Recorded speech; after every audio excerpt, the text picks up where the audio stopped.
Master minds commerce చదవాలనుకునే 10th inter విద్యార్థుల తొలి ఎంపిక. నమస్తే రమగారు. నమస్తే జయ. రమగారు, పిల్లలు భయపడుతున్నా, దయ్యాల సినిమాలు చూస్తున్నా, లేదంటే ఏదైనా ట్రావెల్ చేస్తున్నా వెంటనే జై హనుమాన్ అనుకోమంటాం, లేకపోతే హనుమాన్ చాలీసా చదువుకుంటే మంచిది, భయం పోతుందంటాం. భయం అనగానే హనుమాన్, ఇవి రెండు ఈక్వల్గా ఉంటాయి అన్నమాట కదండి. హనుమాన్ చాలీసా అసలు ఎట్లా చదవాలి రమ్మగారు? రోజుకి ఇన్నిసార్లు చదవాలని కానీ, ఎట్లా చదవాలని కానీ అలాంటి నియమాలు ఏమైనా ఉన్నాయా? తర్వాత గ్రాంధికం కూడా కాదు కదండి, దాన్ని చదువుకోవటం అంటే బాగా నేర్చుకోవాలి నాకు తెలిసి. వన్స్ నోటుకు వచ్చేసిందంటే మనం అలా రెగ్యులర్గా వెళ్ళిపోతుంటుంది. దాని యొక్క విశిష్టత ఏంటి మీరు కొంచెం పదునుగా చెప్పండి. ఆంజనేయ స్వామిని తలుచుకుంటే భయం పోతుంది, శక్తి వస్తుంది. అదొకటే కాకుండా చాలా వస్తాయి జయ. ఆంజనేయ స్వామిని తలుచుకుంటే ఏమొస్తుందో చెప్పడానికి ఒక ప్రత్యేకమైన శ్లోకం. బుద్ధిర్బలం యశోధైర్యం నిర్భయత్వం అరోగత అజాడ్యం వాక్పటుత్వం చ హనుమత్ స్మరణాత్ భవేత్ అని చెప్తారు. బుద్ధి బలం రెండును, యశోధైర్యం యశస్సు ధైర్యము, కీర్తి ధైర్యం, నిర్భయత్వం అరోగత భయం లేకపోవటము, జబ్బులు తగ్గిపోవటం, ఆరోగ్యత, అరోగత రోగం లేకపోవటం, అజాడ్యం వాక్పటుత్వంచ అజాడ్యం అంటే జడతో మందంగా బద్ధకంగా జడుగా ఉండటం. ఇందులో ఈ జడత్వంలో వ్యక్తులు బద్ధకంగా ఉండటమే కాదు, మందమతిగా ఉంటారు చూడు కొంతమంది పిల్లలు. కొంచెం కొద్దిపాటి ఆటిజం ఉంది, కొంచెం ఏదో అంటే మెంటల్లీ కంప్లీట్లీ ఛాలెంజ్డ్ కాదు, కొంచెం ఛాలెంజ్డ్ కిడ్స్, వాళ్ళకు కూడా వాక్పటుత్వంచ మాటలు సరిగా రావట్లేదు, తెలివిగా సమయస్ఫూర్తి లేదు, తెలివిగా మాట్లాడలేకపోతున్నారు. అలాంటప్పుడు కూడా హనుమత్ స్మరణాత్ భవేత్, వాక్పటుత్వం కూడా ఆంజనేయ స్వామి స్మరణతోటి వస్తుంది. ఇంకేముంది, అన్నీ వచ్చేస్తాయి ఈ శ్లోకం చదువుకోవటం. చెప్పారు కదా, బుద్ధిర్బలం యశోధైర్యం నిర్భయత్వం అరోగత అజాడ్యం వాక్పటుత్వం చ హనుమత్ స్మరణాత్ భవేత్.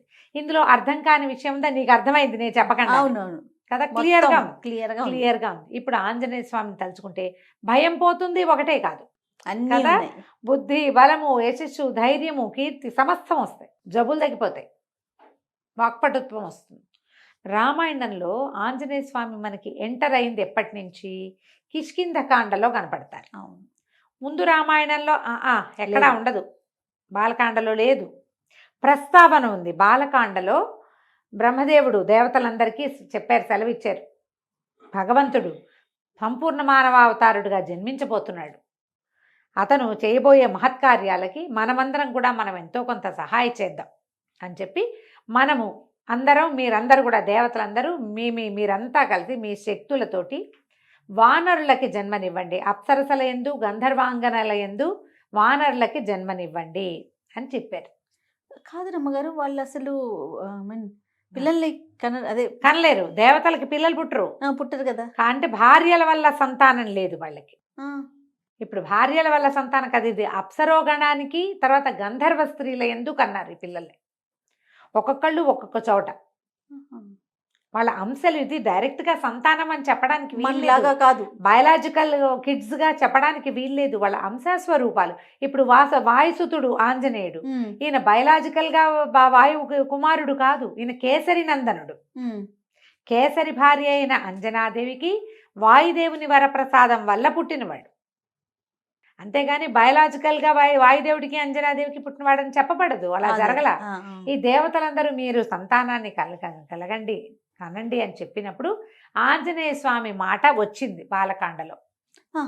ఒక్క వర్డ్, ఒకటే వర్డ్, వాయువు అంజనాదేవి యందు ఆంజనేయునికి జన్మనిస్తాడు అని చెప్తారు, ఒక్కటే ఆంజనేయుడుగా, అంతే.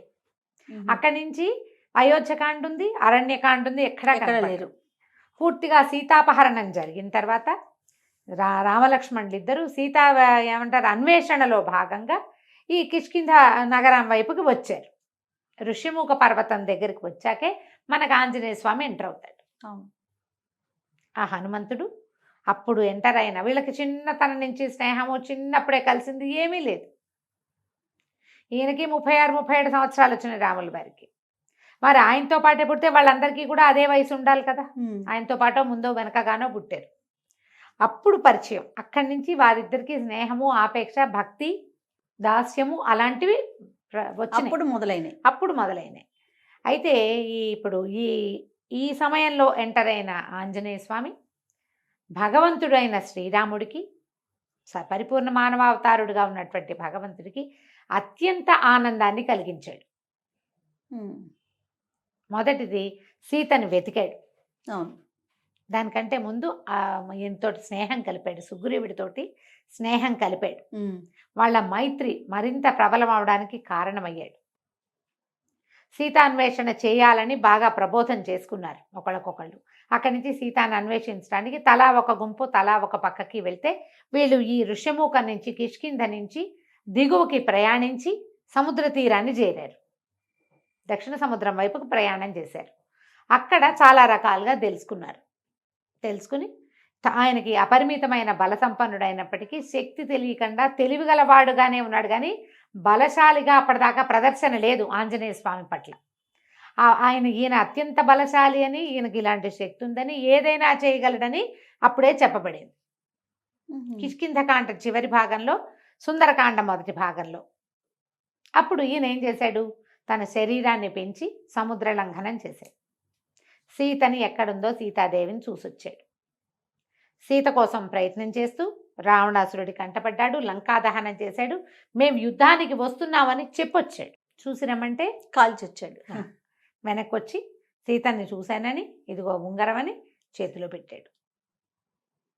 ఉంగరం ఆవిడకి ఇచ్చి, ఆవిడ తాలూకు చూడామణిని తీసుకొచ్చి రాముల వారికి ఇచ్చి అత్యంత సంతోషాన్ని కలగజేశాడు. ఆ వస్తువు చూడంగానే ఆయనకి సీతాదేవిని చూసినంత సంతోషం కలిగింది. ఇప్పుడు మనం ఆంజనేయ స్వామిని కనుక ప్రార్థిస్తే మనం ఎవరికి సన్నిహితంగా ఉన్నట్టు, రాముల వారికి అక్షరాల. తర్వాత యుద్ధానికి బయలుదేరారు. యుద్ధంలో కూడా ఆయన చెయ్యగలిగినంత సాయం చేశాడు ఆంజనేయ స్వామి. అపరిమితమైన ప్రీతితోటి ఈయన్ని కొలిచాడు. చిరంజీవిగా వరం పొందాడు. ఆయనకు అంతకుముందు ఉంది, రాముల వారి వల్ల కూడా వచ్చింది. ఎక్కడ రామనామ సంకీర్తనం ఉంటే అక్కడ ఆంజనేయ స్వామి ఉంటాడని చెప్తారు. ఎత్ర ఎత్ర రఘునాథ కీర్తనం తత్ర తత్ర కృతమస్తకాంజలిం బాష్పవారి పరిపూర్ణలోచనం మారుతిం నమత రాక్షసాంతకం. ఎక్కడ రామనామ స్మరణ ఉంటే అక్కడ ఆంజనేయ స్వామి ఉంటాడు. ఈ కథనాల వీటి వల్ల మనం ఆంజనేయ స్వామిని తలుచుకుంటే భగవంతుని సామీప్యాన్ని పొందినట్టు మనం ఆటోమేటిక్గా వస్తుంది. అందుకని పిల్లలకి హనుమాన్ చాలీసా నేర్పిద్దాము. ఆంజనేయ స్వామికి సంబంధించిన చాలా శ్లోకాలు ఉన్నాయి. ద్వాదశ నామావళి, ఆంజనేయ స్వామి తాలూకు ద్వాదశ నామావళి 12 నామాలు ఉన్నది, చిన్నది, అది చెప్పచ్చు. అక్కడి నుంచి హనుమాన్ చాలీసా పెద్ద చాలీసా అనగానే 40 కదా. అయితే ఈ 40 శ్లోకాలు, దోహాలు అంటే చిన్న వాటి కదా, 4 లైన్లే. అవి కూడా సరిగా రాస్తే 2 లైన్లే వస్తాయి. తెలుగులోనూ చెప్పుకోవచ్చు. సంస్కృతం అంటే ఒరిజినల్ భాషలో తులసీదాస్ గారు రచించినటువంటి అవధి భాషలో ఉన్న హనుమాన్ చాలీసా అంటే డైరెక్ట్గా ఋషి ప్రోక్తం, ఋషి ఏం చెప్పారో అది. ఇప్పుడు వాల్మీకి మహాముని చెప్పిన రామాయణాన్ని ఋషి ఆయన తన కంటితో చూసి దాన్నంతా మనకు అందించారు. ఇప్పుడు ఆ వాక్యాలే మనం చదివితే అద్భుతమైన ప్రయోజనం లభిస్తుంది. అలాగే తర్వాత మన యుగంలో తులసీదాస్ గారు కూడా వాల్మీకి మహామునికి దగ్గర నుంచోగలిగిన స్థాయి కలిగిన ఋషితుల్యులు. ఆయన చెప్పినటువంటి హనుమాన్ చాలీసాని మనం అదే భాషలో చేస్తే చాలా మంచిది. ఆ భాష చెప్పలేకపోతాం, తప్పులు వస్తాయని చెప్తే తెలుగు భాషలో మనకి అవకాశం ఉంది, అది కూడా చెప్పుకోవచ్చు. హనుమాన్ చాలీసా సింపుల్గా వస్తుంది పిల్లలకి. ఏదైనా ట్యూన్లో నేర్పించుకోవటమే. 2 పద్యాలు చొప్పున, దోహాల చొప్పున చెప్పినా కూడా వచ్చేస్తాయి. అవును, రోజు చెప్తుంటే చక్కగా వస్తుంది. సాయంకాలం పూట పిల్లలకి చెప్పండి. పిల్లల్ని ఇదేంటంటే ఇదేదో చదివితే అదేదో వస్తుందని కాదు. ఇది చదివితే నీకు బాగుంటుంది, నీకు ధైర్యం వస్తుంది, నీకు బుద్ధి వస్తుంది, నీకు జ్ఞానం వస్తుంది, నీకు అనారోగ్యం తగ్గుతుంది, నువ్వు ధైర్యంగా ఉంటావు, నీకు ఎవరో ఒకళ్ళ సహాయం లభిస్తుంది. అసలు సహాయమే అవసరం లేని అసహాయ సూర్యుడిగా నువ్వు ఉండొచ్చు. ఆంజనేయ స్వామికి ఎవరు సహాయం చేశారు? లక్ష్మణ స్వామిని బతికించడానికి ఈయన ఏం చేశాడు? సంజీవ పర్వతానికి పరిగెత్తుకుంటూ వెళ్ళాడు. అవును, ఆయన ఒక్కడే తెచ్చాడు. ఎవరు సహాయం చేశారు? ఎవరు చేయలేదుగా. అసహాయసురుడిగా అవుతారు అని చెప్పి నేర్పించి దాన్ని మెల్లిగా రోజువారీకి చదవటంలో పెట్టండి. దీనికి ప్రారంభం ఏంటంటే తల్లిదండ్రికి వచ్చి ఉండాలమ్మా. పిల్లాడికి ఇప్పుడు నాబోటి పెద్దమ్మతోటి నేర్పించడం గొప్ప కాదు. నువ్వు కూడా నేర్చుకో, నువ్వు కూడా చదువు. శనివారమో మంగళవారమో చదవటం, గుళ్ళోకి తీసుకెళ్తే గుళ్ళో నాన్న హనుమాన్ చాలీసా చెప్పుకో అని చాలీసా చెప్పిచ్చేసేయాలి పిల్లలతోటి. ఇది మనం 3వ ఏటి నుంచి మొదలు పెట్టచ్చు. మా పిల్లలకి నేను అట్లా చెప్పాను చేయాలి. తొందరగా మాటలు వచ్చినాయి, ఈజీగా. మాకు ఎంఎస్ సుబ్బలక్ష్మిని ఫాలో అయ్యే అలవాటు ఉంది. ఎంఎస్ సుబ్బలక్ష్మి గారి చాలా బాగుంటుంది. మధ్యలో రామలక్ష్మణి జానకి జయబోలో హనుమానికి అని వస్తుంది. ప్రతి కొన్ని శ్లోకాల తర్వాత అది వస్తుంది అనమాట. అది వినడం మొదలుపెట్టి అది నేర్చుకున్నాను. నేను ఒట్టిగా విడిగా చదువుకోవటం కూడా నేర్పించాను. ఎవరు పిల్లలు కాసేపు కూర్చున్నా వాడికి ఒకటి చెప్తాను నేను. అందులో ఏదో ఒకటి చెప్పచ్చు కదా. ట్యూన్ కూడా అట్రాక్టివ్గా ఉంటుంది. రాగాల్లో ఆ రాగాల్లో నేర్చుకుంటే పిల్లలు సరదాగా నేర్చేసుకుంటారు. ఆలోచించండి. తప్పకుండా. ఇప్పుడు కళ్ళు మూసుకుంటే నాకు సుబ్బలక్ష్మి గారి గొంతు అట్లా వినపడుతుంది. ప్రతిదీ అది ఎట్లా ఉంటుందంటే మన లోపల ఒక జ్యోతిని వెలిగిస్తున్నట్టు ఉంటుంది. అవునండి. మీరు అలా వినడం నేర్చుకోండి, పిల్లలకి అట్లా చెప్పండి. పిల్లలకి నువ్వు అది చదివితే నీకేదో వస్తుందని చెప్పద్దమ్మా దయచేసి. బయట నుంచి ఏది రాదు, లోపల ఉంటాయి మనకు అవన్నీ. ధైర్యము, బుద్ధి, జ్ఞానం వాకిట్ల నుంచి తెచ్చుకునేవి కాదు, లోపల పుట్టేవి అవి. ఆ లోపల ఉంటాయి, మనకు తెలీదు. ఇప్పుడు మన లోపల ఏమేమి ఉన్నాయో మనకు తెలియదు కదా. అలాగే ఇవన్నీ కూడా లోపల హిడెన్గా ఉంటాయి ప్రతి మానవుడికి.